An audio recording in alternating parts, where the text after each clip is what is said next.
since this week's Raw is in Pittsburgh, Pennsylvania, Kurt Angle's hometown, that's who comes out first. Kurt Angle comes out and he's like, yeah, it's his hometown. And then he announces the matches for later on in the evening. Big Show versus Big Cass. Yeah, Big Show versus Big Cass. And he announces that his son, Jason Jordan, will be on Jizz TV. Oh, God.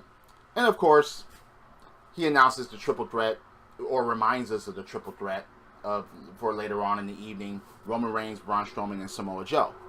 Then he goes out and says that, yeah, this is the 21st anniversary when he won a gold medal with a broken freaking neck.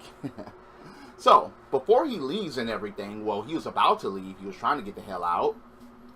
Lesnar and Heyman show up. Okay, that's something because, wow, wait, what? Anybody got a calendar? Because I think this is a kind of a record as far as how many days that Brock Lesnar has shown up within the last, But anyway, Heyman hits the ring with Lesnar, and of course, Heyman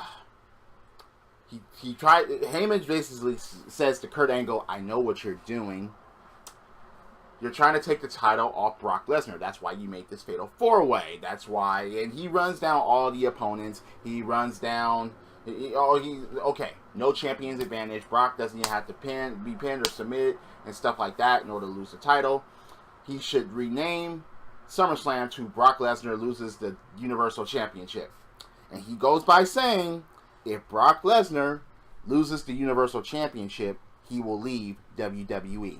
Now, we all know that there are rumors, well, practically not rumors, everything is confirmation at this point, that Lesnar is going to be going back to the UFC and actually having, a match or two there. So, it's pretty safe to say that, yeah, he's going to drop the Universal Championship.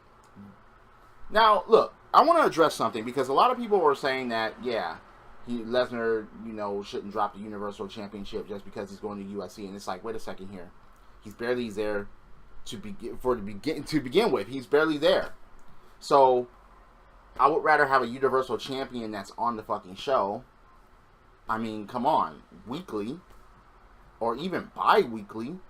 Not spread out between months. I mean, that's just ridiculous. So, Lesnar leaving? Hey, look. He can go do his own thing. But, fuck. If he's going to be a champion, he should be there. That's just the way I feel about it. But then Heyman guarantees that Brock Lesnar will not lose the Universal Championship. So, you have the Hardys versus Anderson and Gallows. Now, you see, the tag team situation is so middle-fingered all the way to the max. Why? Because the Hardys are basically the only face team on Raw that we take seriously. Yeah, I don't take Rhino and Heath Slater seriously. I just don't. So, let's say the Hardys go heel, they become broken or whatever, then what? That would be just totally ridiculous. So, against Anderson and Gallows, the Revival is doing commentary, and the Hardys actually freaking win the match. Okay, that's fine. Does it really mean anything at this point? No, not really. And then, when the Hardys try to go and leave and try to go up the ramp, and okay, the Revival goes off the announcer's table, and a brawl ensues. Now, the brawl includes the Hardys, the Revival, and Anderson and Gallows. Which is interesting is that even though it was kind of a 4-on-2 situation, the Hardys actually came out on top. Alright. Are they on the way to be broken? Or awoken, as the other rumors will say. So, God, I just hope that... Look, if they separate the Hardys now, then the tag team situation will get worse. So, keep them together for a while until you build up more face tag teams. You're going to have to at this point. Okay, so, Dean Ambrose has an interview, and they get asked, are Ambrose and Rollins back together, and yeah, even Dean Ambrose is like, okay, yeah, just like old times, stuff like that, and there's a, as far as us being back together. Then he's interrupted by Seth Rollins. Seth Rollins comes up and is like, yeah, it was like old times and everything like that. And Ambrose kind of cuts him off. It's like, whoa, whoa, whoa, whoa. before you get all that hopes up. Even though the WWE Universe may want it, and even a part of me wants it, yeah, I got burnt once, won't get burned again. And he just walks away. Right after that, another backstage fucking segment. I wish Raw wasn't 2 hours. No. I wish Raw was back to 2 hours. My misspeaking there. 3 hours is just way too long and way too many backstage segments. And then they replay certain segments. Raw should be 2 hours. Period. Why don't they have the third hour to NXT? I mean, that's just... But on USA Network, not just the WWE Network. But anyway, Rollins actually gets confronted by Sheamus and Cesaro. Now, as soon as I saw that, I was like, no.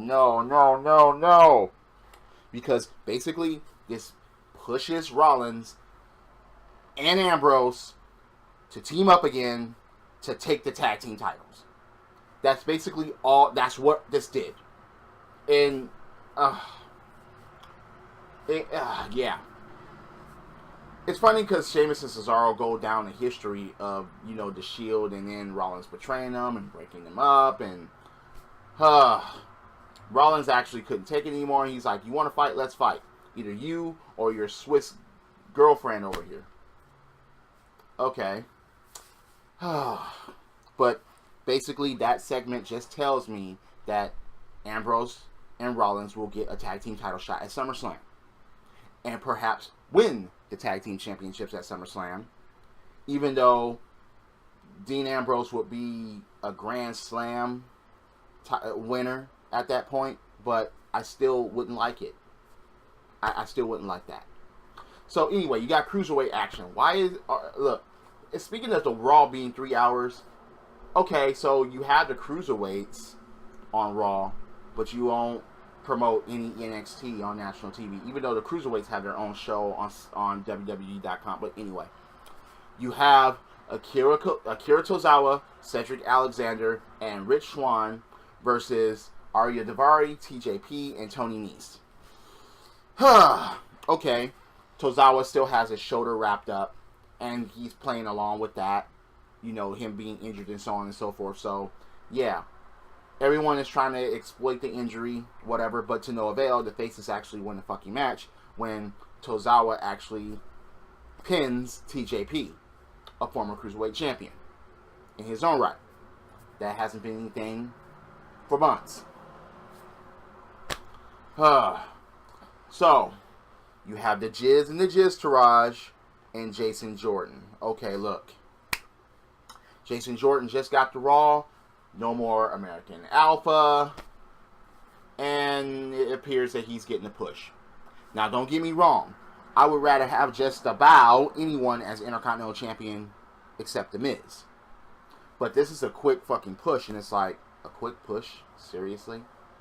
But the basic part of the interview was The Miz basically saying, join me. Please. I need more help. These guys aren't good enough. Join me. I'll make you something, but just join me and help me out. Help me keep the belt.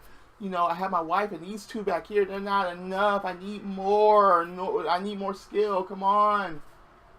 Jason Jordan was like, thanks, but no thanks. Yeah. I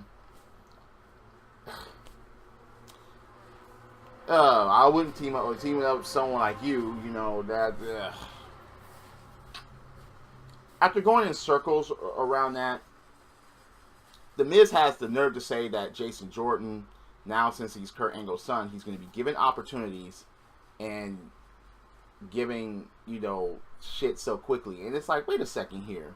Giving opportunities, you basically get pasted with belts because of how good on your knees you are as far as the backstage. Look, again, Miz has no talent, okay? Not in the fucking ring. And if you say he does, compared to all this fucking roster, you're an idiot. I'm going to just say it. You're just an idiot. Again, have you seen that Miz match? Are words that no one uttered out when you're talking about the Miz matches as far as them being great, as far as them being classics. It's never happened because he's never had a classic. He's never had a great wrestling match to the point where it's fucking worth remembering. He's never had a title reign that's fucking worth remembering. Period. He just hasn't. And it's just, goodness. So, and this is annoying to me. he starts talking down Kurt and the city of fucking Pittsburgh, even though The Miz said he hated Pittsburgh before he even started everything else.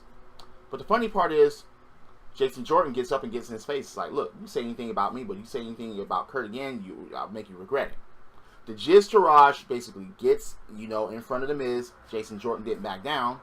The Jizz actually holds back the Jizz Taraj, tries to attack, but Jason Jordan just saw it coming and gives a belly-to-belly that takes out the Jizz and the Jizz Taraj. And I'm like, okay, wait. We're supposed to be taking all of these guys seriously, and one belly-to-belly takes them out. Not by Monster, not by somebody like Undertaker, not by somebody like Braun Strowman, not someone like Samoa Joe, not even someone on the level or The Rock or Stone Cold. Jason Jordan takes them out with a belly-to-belly. An Intercontinental Champion that was supposed to be taken seriously, along with his Miz Taraj. Now you see why I hate this fucker. Regardless of what you do, you can't take him seriously. You just can't. And by the way, that sets up some SummerSlam shit. So Jason Jordan will most likely receive an Intercontinental Championship title shot. So it'll be 1 against 4 at SummerSlam. And I do hope he fucking gets the belt. If that happens. Even though it's quickly, I just don't care because I just hate The Miz being Intercontinental Champion or any champion at this point, because he doesn't deserve any of that. It just proves how well he gives head back in the back. So yeah, Rollins versus Sheamus. Okay, look. First of all, Sheamus gets beat by a roll up. Then Cesaro comes in and attacks. Now, it takes a while for Dean Ambrose to fucking show up, but eventually he does show up. And when he does shows up, he gets beat down as well. Because Rollins is already down. Rollins can't help it.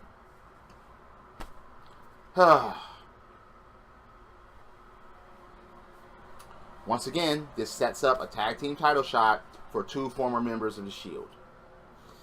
Goodness. So, you have Bray Wyatt going on and on and on and on and on and on and on about Finn Balor.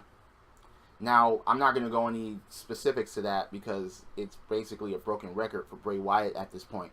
Remember, this is a former WWE champion and Finn Balor is a former Universal champion. And they're pairing them up together because the world title scene or the Universal title scene right now is so fucking crowded. But Finn Balor has enough of it, He does his little lights out thing. He's, the red lights. And Finn Balor actually stands behind Bray and has his arms out. Bray turns around and Bray was like, is that how it is? I like that. I like that. Tries to attack, but to no avail. And Finn Balor takes him out. So, you have the triple threat match between Roman Reigns, Samoa Joe, Braun Strowman. No countouts, no DQ, and Roman Reigns actually fucking wins when he pins Samoa Joe. That better not happen at SummerSlam. Please, don't let that fucking happen at SummerSlam. Don't let Roman Reigns win at SummerSlam. That's all I gotta say about that. The match itself wasn't all that bad, but it wasn't all that great either. It just wasn't. Joe performed great. Strowman, he performed Strowman. Roman Reigns, yeah, he performed Roman Reigns. So, yeah. Was it a 5-star match? No. Was it better than any Miz match? Yes. So Enzo Amore, okay. He goes to the Big Show and he's like, yeah, you didn't have to have my back, but you did anyway. And Big Show actually says about Big Cass that Cass is 7 foot tall, but he needs to be tall, less than respect. So let me get this straight. You're going to have Big Cass be taught a lesson from respect from someone that hasn't been relevant in years. For someone that we don't take seriously, the Big Show. WWE logic. It's ridiculous. Elias Sampson versus Kalisto. Again, why the fuck isn't Kalisto on 205 Live? Why isn't he going for the Cruiserweight title? Why is he still on fucking Raw and doing singles competition? I don't understand that. Why is he still on the fucking main roster? Put him with the fucking cruiserweights. Done. That's it. That's the way he should be. That's where he should be. And Elias Sampson wins. Again, look, it doesn't even fucking matter because we knew Elias was going to win. Because, yeah, Kalisto, yeah, it's just, no. So, Alexa Bliss is ecstatic that she's going to be facing Bayley at SummerSlam. Remember, she's the one that beat Bayley for that belt. Okay, yeah. She runs down Sasha Banks and is like, oh, she's going to be at home. Oh, that could have been me. Oh, cheering on Bayley and so on. And then announces Nia Jax versus Bayley. Yeah. So Nia Jax and Alexa still have their friendship thing going. That doesn't make any fucking sense. Seth Rollins goes and actually says thank you to Ambrose. But he's like, okay, but why did you come out? And Ambrose was like, wait. If I didn't come out, I would have been pitted as the bad guy or everything. So I see your plan. I see what you're doing. Because you went to pick the next time you go and pick a fight, pick a fight that you can win next time. Speaking of picking the fights, Nia Jax versus Bayley. Oh, God. Okay. Bayley wins by countout. Even Alexa Bliss tried to interfere, and it didn't work. But now, because of this match, Bayley injured her shoulder. We don't know if she's going to be out. We don't know the implications of SummerSlam. All we know is Bayley is injured. And it's like, middle finger. Wow. Cass. Okay, wait. So you're gonna have the Big Show versus Big Cass as the main event of Monday Night Raw. Now look, don't get me wrong. I don't want to see Roman there either. But this show should have ended with the whole Brock Lesnar interview thing, with Brock Lesnar coming out with Heyman and saying that if he doesn't win, he leaves Raw. That should have ended the show. But Big Show versus Big Cass ending the show and saying that Big Cass is like, look, calls Enzo an annoying little gnat and he's going to leave bodies in the heat. And Cass actually beats the Big Show by disqualification when Enzo jumps on the back of Big Cass and starts beating on him. And then later on you get a knockout punch by the Big Show. And that's it. That's it. That was Monday Night Raw. That's how you end Raw. You don't end with any kind of champion or wannabe champion or someone that has his wife and his entourage as champion. What? Again, Lesnar was in attendance, so this show should have ended with him. Regardless if he was talking or not, regardless if he was with Heyman or not, or in a brawl or not, it should have ended with the champion, Lesnar. Not someone that we don't even believe in and someone that's not even relevant anymore. We don't believe in Big Cass. Big Show is irrelevant. So why the fuck did this end with them? Anyway, that's the show. Raw. Fuck, man. You don't disappoint for disappointing us. You just don't. Anyway, am I full of shit? Do you agree or disagree with my opinions and the results about the show? Oh, goodness. This is SummerSlam build-up that's basically predictable as fuck for the tag team championship matches and for the Intercontinental Championship match. And it's just a damn shame. It's just, then you get a triple threat that Roman Reigns actually wins, a DQ match for a women's match that fucking injures the fucking why are the cruiserweights on this show? They should just have their own show or be just on WWE.com. 3 hours is too long for Raw. It just is. Anyway, if you have an opinion, please comment below. I'm always open for a debate about wrestling. Don't forget to hit that like button, hit subscribe. I just wish that Raw and SmackDown Live could get better. Drop kicks, body slams, throw motherfuckers over top rope, both feet hitting the floor. Yes, I'm a wrestling fan. This is the theme. And I'll see you later. Credits.